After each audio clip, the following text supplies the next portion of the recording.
ഇന്നത്തെ ബ്രേക്ക്ഫാസ്റ്റ് ഒരു healthy breakfast ആണ്. ചില ദിവസങ്ങളിൽ തലേ ദിവസം തന്നെ രാവിലെ ഇന്നത് ബ്രേക്ക്ഫാസ്റ്റ് ഉണ്ടാക്കണം എന്നൊക്കെ ഒരു പ്ലാനിങ് ഉണ്ടാവും. അപ്പൊ ഇന്നത്തെ ദിവസം അങ്ങനത്തെ ഒരു പ്ലാനിങ് ഒന്നും ഇല്ലാത്തൊരു ദിവസമാണ് കേട്ടോ. ദോശമാവൊന്നും കയ്യിലില്ല, മക്കൾക്ക് സ്കൂളും ഉണ്ട്. അപ്പൊ ഞാനിന്ന് തേങ്ങാപ്പത്തിരിയാണ് കേട്ടോ ഉണ്ടാക്കുന്നത്. തേങ്ങാപ്പത്തിരി കട്ടിപ്പത്തിരി എന്നൊക്കെ പറയും. അപ്പൊ അതിന് വേണ്ടിയിട്ട് ഇതാ ആദ്യം കുറച്ച് തേങ്ങ ചിരകി എടുത്തിട്ടുണ്ട്. അതിലേക്ക് ഒരു 3-4 ചെറിയ ഉള്ളി തൊലിയൊക്കെ കളഞ്ഞ് കഴുകി അത് ഇട്ട് കൊടുത്തിട്ടുണ്ട്. പിന്നെ 1/4 ടീസ്പൂൺ നല്ല ജീരകവും ചേർത്തൊന്ന് ചതച്ചെടുത്തിട്ടുണ്ട്. പിന്നെ ഇതാ ഞാനിവിടെ ഒരു പാത്രം അടുപ്പത്ത് വെച്ച് അതിലേക്ക് 2 കപ്പ് വെള്ളം ഒഴിച്ചു കൊടുത്തിട്ടുണ്ട്. പിന്നെ കുറച്ച് വെളിച്ചെണ്ണയും ആവശ്യത്തിനുള്ള ഉപ്പും ചേർത്തിട്ടുണ്ട്. പിന്നെ 2 കപ്പ് അരിപ്പൊടി എടുത്തിട്ടുണ്ട്. അരിപ്പൊടി എടുത്തിട്ട് ഇതാ വെള്ളം തിളച്ചിട്ട് അതിലേക്ക് ഇട്ടിട്ടൊന്ന് വാട്ടിയെടുക്കുന്നുണ്ട്. അപ്പോൾ ഈ പാത്രം നല്ല കട്ടിയുള്ളതുകൊണ്ടേ തീ കുറച്ച് കൊടുക്കണം കേട്ടോ, അല്ലെങ്കിൽ പെട്ടെന്ന് വെള്ളം വറ്റും. അപ്പോൾ ഞാൻ തീയൊക്കെ കുറച്ച് കൊടുത്ത് പൊടിയൊക്കെ അതിലിട്ട് വാട്ടിയെടുത്ത് ഒന്ന് അടച്ചു വെച്ചിട്ടുണ്ട്. എന്നിട്ടൊന്ന് ചൂടാറിയതിന് ശേഷമാണ് ഞാനിതൊന്ന് കുഴച്ചെടുക്കുന്നത്. അങ്ങനെ മാവ് ഒന്നും ഇങ്ങോട്ട് കുഴച്ചെടുത്തതിന് ശേഷം നമ്മൾ മിക്സിന്റെ ജാറിൽ തേങ്ങയും ചെറിയ ഉള്ളി നല്ല ജീരകവും ചതച്ച് വെച്ചിട്ടുണ്ടായിരുന്നല്ലോ, അതും അതിലേക്ക് ചേർത്തിട്ട് ഒന്ന് കുഴച്ചെടുത്തിട്ടുണ്ട്.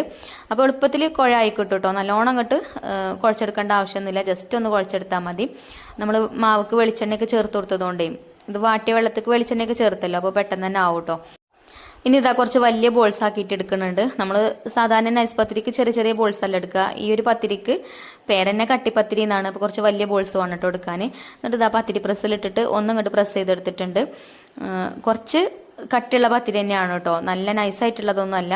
അപ്പോൾ ഇതിൽ തേങ്ങയൊക്കെ ചേർത്ത് കൊടുത്തതുകൊണ്ടേ നമ്മളിത് പരത്തിയെടുക്കുമ്പോൾ ആ ഒരു കറക്റ്റ് ഷേപ്പിലൊന്നും കിട്ടൂല. വക്കൊക്കെ വലിയ ഷേപ്പില്ലാതെ കേട്ടോ. അപ്പോൾ ഞാനൊരു പ്ലേറ്റ് വെച്ചിട്ട് ഇത് അതേപോലെ ഒന്ന് കട്ട് ചെയ്തെടുത്തിട്ടുണ്ട് കേട്ടോ. പിന്നെ അതിന്റെ ബാലൻസ് ഉണ്ടല്ലോ, അത് നമുക്ക് അവിടെ മാറ്റി വെക്കാം.